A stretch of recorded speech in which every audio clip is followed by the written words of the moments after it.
Salam sejahtera, anda bersama saya Rizal Zulkafli dan ini Niaga Awani. Kita mulakan dengan perkembangan luar negara selepas pakej rangsangan bernilai $2.2 trilion yang diumumkan sebelum ini. Presiden Amerika kini inginkan bantuan tambahan untuk perniagaan kecil di negara itu. Terkini Donald Trump inginkan bantuan $250 bilion untuk membantu perniagaan kecil dan memastikan mereka tidak buang pekerja. Trump turut mengiktiraf kepentingan perniagaan kecil ini dalam menggaji sejumlah besar pekerja di Amerika. America's small businesses are the backbone of our communities. When you look and we hear all about the big companies that we know so well, but the small companies, when added together, are actually a bigger force. A lot of people don't understand that. You do, we do. Our nation's 30 million small businesses employ nearly half of our workforce. My administration will continue to take the boldest action in history to bring immediate relief to the small businesses. So when we open up in a hopefully very short period of time, we're back into business. That's what we want. And we have lots of stimulus. So I think we can actually, with the stimulus and with the pent-up demand, I think we can really do numbers that are equivalent and maybe even better than we were doing before within a fairly short period. Menurut Trump, kerajaan Amerika telah memproses jaminan pinjaman bernilai $70 bilion untuk 250,000 perniagaan sehingga Jumaat lepas. Tambahnya, jika bantuan baru ini tidak diluluskan, perniagaan kecil akan kehabisan tunai dengan pantas. Program ini dinamakan Program Perlindungan Gaji dan dijangka dibincangkan di Kongres dalam sesi terdekat. Sebelum ini, pakej $349 bilion diwujudkan untuk perniagaan kecil di Amerika. Bantuan ini adalah sebahagian pakej rangsangan $2.2 trilion yang diluluskan Kongres pada Mac. Pakej berkenaan turut merangkumi bantuan tunai langsung kepada warga Amerika untuk terus berbelanja ketika aktiviti ekonomi di negara berkenaan pegun akibat larangan keluar rumah. Sementara itu, Organisasi Tenaga Buruh Antarabangsa PBB ILO menjangka jumlah jam bekerja bersamaan 195 juta jawatan penuh masa akan hilang dalam suku kedua ini dengan perniagaan dan kilang yang terganggu dan ditutup akibat langkah mengawal penularan COVID-19. Ini adalah semakan daripada jangkaan 25 juta pekerjaan yang dijangka hilang untuk setahun penuh 2020 dibuat pada pertengahan Mac lepas. Anggaran 195 juta pekerjaan sepenuh masa itu dibuat berdasarkan jam bekerja terkumpul.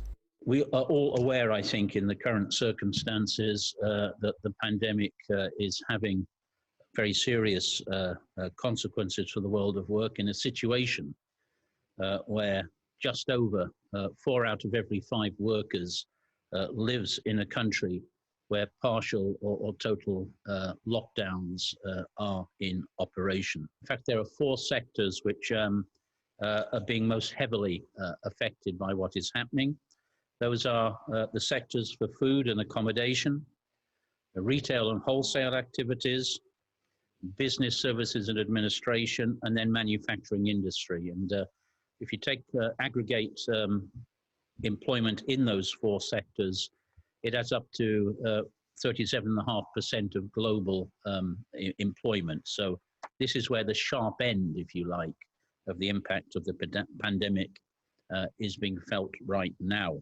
Namun, ILO menambah jumlah sebenar pengangguran mungkin kurang daripada 195 juta orang. Ini kerana ada pekerja yang hanya dikurangkan jam bekerja dan ada kerajaan yang telah tingkatkan usaha untuk memastikan pekerja ini dapat terus kekalkan pekerjaan mereka. Ketika ini, ILO menganggarkan sekatan pergerakan melibatkan 2.7 bilion orang atau 81% daripada tenaga kerja global. Tambahnya, impak gangguan kepada aktiviti ekonomi ini adalah sangat besar kepada pekerja tidak formal dan pekerja tanpa permit. Apabila jam bekerja berkurangan atau angka pengangguran meningkat, rakyat negara tersebut akan mempunyai kurang wang untuk berbelanja. Ini lantas akan beri kesan kepada aktiviti ekonomi yang sudah pun ketika ini terjejas akibat larangan keluar rumah dan permintaan yang rendah. These days, I'm applying for jobs. I get up every morning and check LinkedIn, Indeed. Obviously, I check my unemployment status on to see if I get unemployment. I'm currently helping my wife teach some kids that we work with at home, and then on top of that, I've got several Craigslist ads out there to do odd jobs like yard work and things like that. Sina namna yoyote ya kupata chochote, sina. Mimi nilikuwa mtu wa kibarua, niende nikafue, mtu akiniita nguo nifue. Sasa hiyo huwezi enda mahali wakuambie kibarua ndio hii, kulingana na hiyo ugonjwa vile imeathiri kila mtu. So as the country looms towards a lockdown, it is critical that food supplies, water supplies, and also emergency provisions, particularly for our daily waged laborers and also the casual workers, that they are protected at this moment. I am particularly concerned about the urban poor, and if there is no strategy for them, it will be impossible to lock them down. There is no way you can police a hungry person. Ketika ini, kerajaan di serata dunia termasuk Malaysia mengumumkan bantuan dan subsidi gaji untuk rakyat mereka. Ini untuk memastikan impak tempoh kawalan pergerakan ini dikurangkan kepada kumpulan perniagaan kecil dan sederhana dan pekerja mereka. Namun, pakar ekonomi menjangka negara pendapatan rendah mungkin berdepan kesukaran untuk melindungi pekerja mereka ekoran kekurangan sumber dan ruang untuk kerajaan suntik ekonomi. Malaysia menjadi antara negara membangun yang berbelanja paling besar dalam usaha menentang serta mengawal kesan COVID-19. Menurut artikel The Economist, Emerging Market Lockdowns Match Rich World Ones, The Handouts Do Not, terbitan pada 4 April, Malaysia adalah antara negara membangun yang aktif berbelanja menentang pandemik itu berbanding negara lain seperti India. India dilaporkan hanya membelanjakan 0.8% daripada KDNK negara berkenaan. Untuk perbandingan, Malaysia membelanjakan sekitar 16% daripada KDNK merangkumi jaminan pinjaman, subsidi gaji dan internet percuma sepanjang tempoh 6 bulan. Rusia sebagai contoh menghentikan pemotongan kadar faedah kerana nilai rubel menyusut teruk akibat perang harga minyak dengan Arab Saudi. Ia berbeza dengan Malaysia yang mempunyai kelebihan dasar monetary serta fiskal dalam berdepan tekanan ekonomi. Bank Negara Malaysia baru-baru ini turut mengesahkan sistem kewangan negara mampu menampan kelemahan pasaran berdasarkan ujian tekanan yang dijalankan oleh Bank Pusat. Berdasarkan perkiraan yang dilakukan oleh Bank Morgan Stanley, sesebuah negara dianggap rapuh jika nilai rizab mereka tidak memadai untuk memenuhi keperluan mereka. Sekaligus mungkin menyebabkan ada negara membangun yang terpaksa meminjam daripada tabung kewangan antarabangsa IMF. Malah IMF sendiri mengesahkan lebih 80 buah negara sudah memohon bantuan sejak beberapa minggu lepas. Dan kita bersama dengan tokoh korporat dan juga pengerusi Bank Muamalat dan pengerusi SIMB ASEAN Research Institute, Tan Sri Dr. Munir Majid. Tan Sri, thank you for joining us this morning, Tan Sri. I think before we start the interview, maybe we can play a grim outlook stated by the IMF or given by the IMF on Friday last week. Let's listen to what Kristalina Georgieva had to say when it comes to the growth for 2020.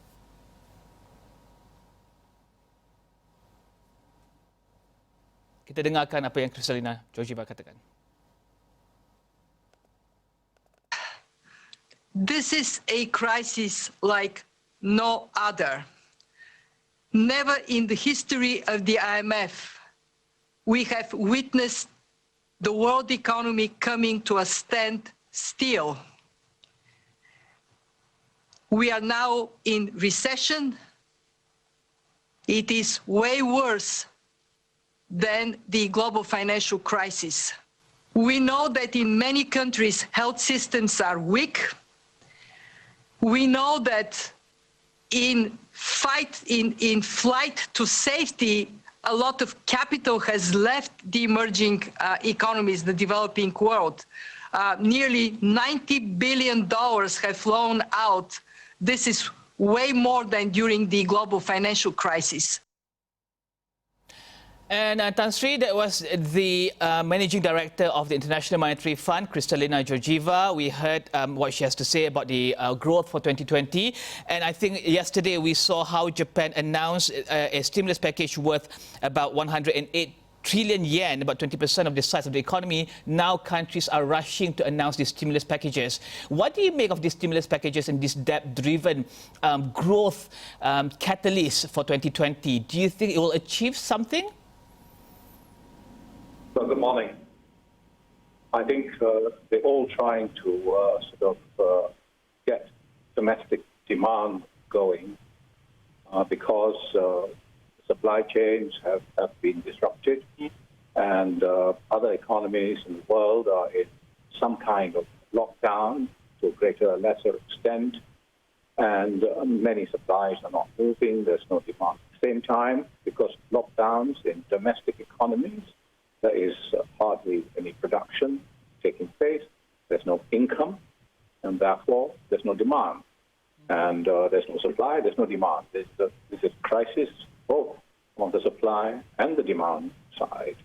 So the intention of these stimulus packages is to ensure that there is some work, some production that goes on, to ensure that for as long as they're not on, people will have money in their pockets so that they can spend.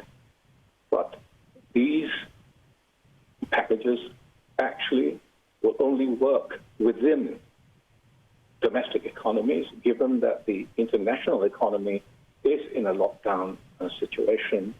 And also even before this crisis, there was this problem of trade wars and inhibitions and so on, which was already choking supply chains and choking global demand.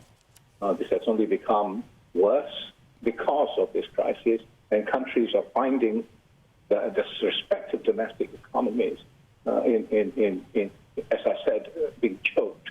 And so they are trying to get out of it. They domestically will only work domestically. And Japan, of course, as you know, Rizal, Japan has been in a deflationary situation all these years. Its growth rate since, I think, 1995 has only been about 0.4%. It's been a country which is in permanent stimulus. Despite the fact there's no private demand in Japan, even in the best of times. And so you've got the debt in Japan, national debt level of about over 200% of GDP. So Japan, as a country, has never really sort of geared up to the kind of growth that we've been talking about for other countries until this thing descended upon us. And it is trying to keep, even within the limits of its growth levels, its economy going. But Tan Sri, we look at all these countries. Australia announced 11% to their GDP stimulus, Singapore 10.9% to the GDP, Japan 20%, US 10%, Malaysia about 16% to our GDP. Can people still spend? Because people in these countries are in partial or full lockdown. Where will they spend? You mentioned domestically. Do they have avenues to spend? Sorry, you're saying that, well, whether anything will work within these countries as they throw everything, including the kitchen sink, at the problem to try and ensure there is demand, and then they address the virus to ensure that they can open up production, ease up on the lockdowns. So that's what they're hoping to do. Whilst they address the virus, they must ensure that people still have money to spend on whatever supply chain, whatever production that has taken place, that people will still spend money to keep income for the producers going. And then they hope after a certain period, the lockdown can be eased so that then production can take place again to generate the kind of growth. That's why we have all these stimulus packages giving sort of incentives for companies, SMEs, and so on to keep producing, and to give them not just incentives, give them cash to address the cash flow so that they can keep their people employed. So when the lockdown is eased, the people will be there to be employed again to actually generate, sort of supply with a demand already generated by all the cash handouts. And so you have that engine going again. Now, the thing to remember, however, is this. With the virus, things will not go back to normal again. Assuming after the suppression period in addressing the health issue, you ease out to ease economic capacity. Now, assuming that happens, what happens if the virus strikes again? People are supposed to have social distancing. I prefer the word physical distancing. Social distancing means you're not talking to each other in any way. You mean physical distancing. So physical distancing, they will start producing, but then they will be mixing and so on and so forth, going to work on buses and tubes or what have you. And then what happens? The virus rears its ugly head again. So bang, it's going to be a stop-go thing. Yeah. So the problem is, until there is a vaccine to address this COVID-19, things will not go back to normal. But I think many health experts have stated that the vaccine could take about a year before it could be given out to people out there. Will it take about a year for these things, or for our lives to go back to normal? No, as I was saying, things will not go back to normal until there is a vaccine available, an inoculation, and you have an immunity certificate. In the old days, I mean, young chaps like you may not remember, in the old days when you travel with your passport, you also carry an international, a World Health Organization certificate that says that you have been immunized, inoculated against malaria, tuberculosis, whatever, small chicken pox or whatever. And that goes with the passport before you get into another country. You show that to your sort of check-in person at the airport before you're given your boarding pass. So these things will happen again. Is that the new norm that you expect to happen in the future, Tan Sri? Is that the new norm that we are facing post-COVID-19? As I said, it depends on the vaccine. If we don't have the vaccine, it's going to be very difficult to return to normal. Now, when will we get the vaccines? Your guess is as good as mine. Depends. Lots of people are saying they got this and that already now. I read something and I looked at some YouTube, something or other last night, and lots of people are claiming this and that, but nothing has been actually discovered. Now, if there was something, it will take about 12 months. 12 months for it to be fully tested and to be found to be safe to be applied. So we are looking at a situation of at least 12 months, assuming we have something that looks like being a vaccine today, 12 months.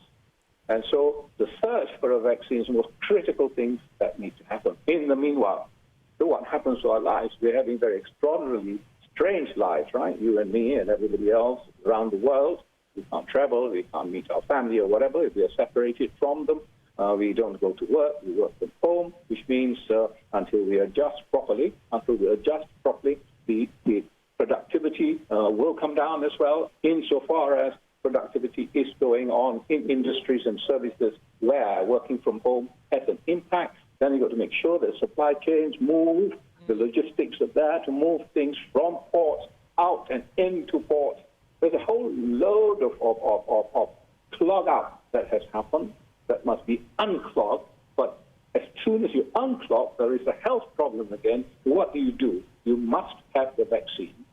Okay, Tan Sri, let's take a short break. When we come back, let's talk about whether the stimulus packages announced. What do you make of them? What do you make of the stimulus package, the few stimulus packages that was announced in Malaysia recently and in Southeast Asia? Do we have enough ammunition to go through this together, or are countries still looking at ways to address these issues domestically? What about regional corporations? Can we still look at regional corporations in times like this? Let's take a short break. When we come back, let's talk about that.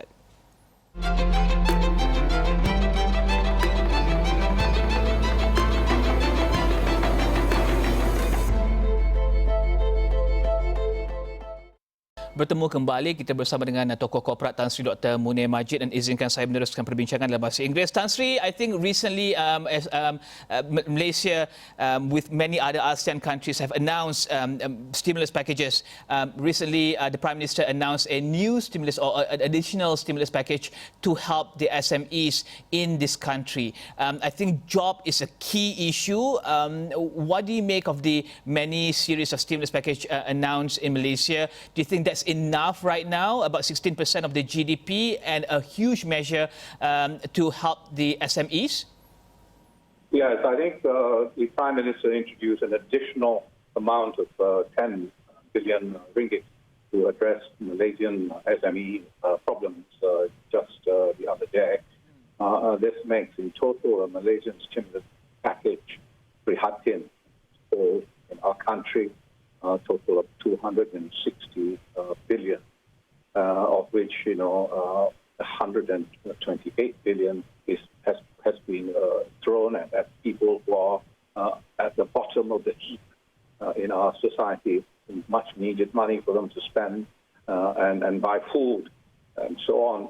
But the rest has been used to address business concerns, business needs, and in particular, as you mentioned, Rizal, the needs of the SMEs. I mean, it's not, SMEs are saying it's not perfect, it should be more selective in choosing which particular sectors of the SMEs. They're saying that, the requirement that they must show 50% loss since January this year before they can exceed to the subsidies, the various subsidies, 600 ringgit per month, 800 ringgit per month, and 1,200 ringgit per month, depending on the numbers of people employed in each SME. Then they say, the interest rate 2% is still too high, the moratorium should be extended, and so on and so forth. But the point is this, as you said, we are now about 16% of our GDP being spent, and in terms of the fiscal deficit, we are looking at 4.75%, and people get worried about the future. But I think it was John Maynard Keynes who said, in the long term, we are all dead.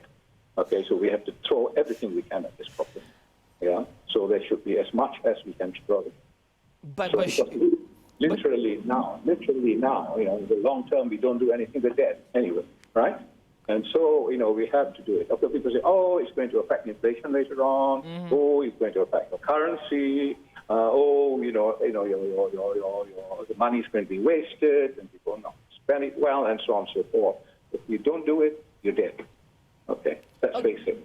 So, the problem is that every country, I know what you're trying to ask me, actually. I think every country is doing it within its own walls, so to speak, separately. So ASEAN, are they talking together to say, look, let's try and look at how we can generate regional demand and therefore push production in our respective economies? No, they are all engrossed in their particular problems. This is not an ASEAN problem alone. It happens to the EU too. Nobody helped Italy, right? So it's happened everywhere. Everyone is engrossed in their particular crisis. I think recently Henry Kissinger, a blast from the past, wrote something in the Wall Street Journal in New York about, what we must do is to manage the crisis and build the future. Very more easily said than done, but people, politicians, governments are only trying to manage the crisis. They're not building the future, because they can't think beyond the tip of their nose, least of all in the United States of America. They're looking at themselves alone. And so we're talking about, what impact it will have. It will have an impact on their own domestic economy. Singapore has dipped into its reserves, over 21 billion Singapore dollars of its reserves. But Lee Kuan Yew it's not brought out from the grave to say that you're spending in reserves. Remember what Lee Kuan Yew said in the past. But, they have to do it. Their deficit is going to be 20 billion Singapore dollars this year. This is a fiscal deficit. But Tan Sri, Tan Sri, I think even with all these measures, even with all these fiscal packages, these monetary policies announced, I think the global GDP growth is expected to grow in the negative for 2020, and also I think in Malaysia itself, Bank Negara has revised the growth to be around -2 to about negative about 0.5%, positive 0.5%. Even with all these measures, it's not enough for us to create a positive growth for 2020. Briefly, before we end the interview, how big of a kitchen sink do we have to throw in, or what else do you have to throw in to create positive growth, or is that the last concern in 2020? No, it's going to be negative in 2020 everywhere in the world. Okay? I think we have to accept that. I think Negara, Malaysia, has made, I think, a very steady forecast. We will be -2% GDP growth, i.e., we will be in a recession this year. How deep and so on depends again on the vaccine and depends again on the COVID-19 issues. Now, one thing I'd like to highlight is how well, not just our government is trying its best. Of course, people say it can always be better, throwing the money at it and directing it at places where it might generate demand or generate supply, But Bank Negara too has used its monetary policies very well. Very well. I think one of the best I've seen among all other central banks. Many of them are doing these sort of things, but Bank Negara has done it very well by actually sort of easing, the liquidity coverage ratio requirements in the banking system, and also easing the Malaysian FRS 9 impact on banks, bottom lines against provisions they have to make, so as to release a lot of liquidity into the system. Okay. The release. So that is useful to have that liquidity that people can use to borrow or lend. Okay. And so it's good to try and keep the economy going. It's going to be a massive struggle. It's going to be a recession, and -2% is actually a little optimistic, perhaps. Okay. Thank you very much, Tan Sri Dr. Munir Majid, for joining us this morning. Itu tadi Tan Sri Dr. Munir Majid, tokoh korporat, pengurusi Bank Muamalat dan juga pengurusi CIMB ASEAN Research Research Institute membincangkan berkenaan dengan pelan pakej rangsangan dan juga monetary yang diumumkan oleh pelbagai negara dan juga kesannya kepada ekonomi domestik dan juga bagaimanakah ASEAN harus melihat kepada menangani perkara ini bersama. Kita akan berhenti di sini saja. Saya Rizal Zulkifli, ini Niaga Awani. Teruskan bersama kami untuk perkembangan dalam dan juga luar negara berkenaan dengan COVID-19. Salam hormat.